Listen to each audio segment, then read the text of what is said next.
தமிழகத்தில் பொங்கல் திருநாள் உற்சாகமாக கொண்டாடப்படும் நிலையில் நாட்டின் பிற மாநிலங்களிலும் இப்பண்டிகை பல்வேறு பெயர்களில் கொண்டாடப்படுகிறது.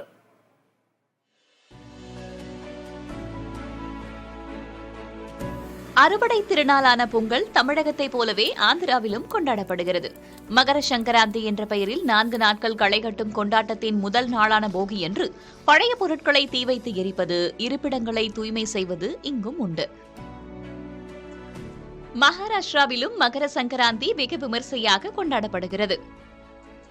மற்றொரு அண்டை மாநிலமான கர்நாடகாவில் சங்கராந்தி என்ற பெயரில் இந்த திருநாள் கொண்டாடப்படுகிறது.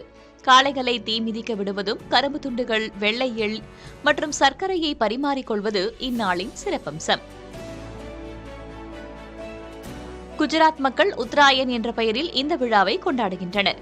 கண்கவரும் வண்ணமயமான பட்டங்களை பறக்க விடுவதும், வயதில் மூத்தவர்கள் இந்நாளில் இளையோருக்கு பரிசுகள் தந்து ஆசிர்வதிப்பதும் வழக்கம். பஞ்சாப் மாநிலத்தில் லோஹரி என்ற பெயரில் இத்திருநாள் கொண்டாடப்படுகிறது. தீயை மூட்டி அதைச் சுற்றி நண்பர்களுடனும் உறவினர்களுடனும் உற்சாகம் பொங்க பாங்க்ரா நடனம் ஆடுவது லோஹரியின் சிறப்பம்சம். உத்தரப்பிரதேச மாநிலத்திலும் பீகாரின் மேற்கு பகுதியிலும் கிச்டி பர்வ் என்ற பெயரில் கொண்டாட்டங்கள் சிறக்கும்.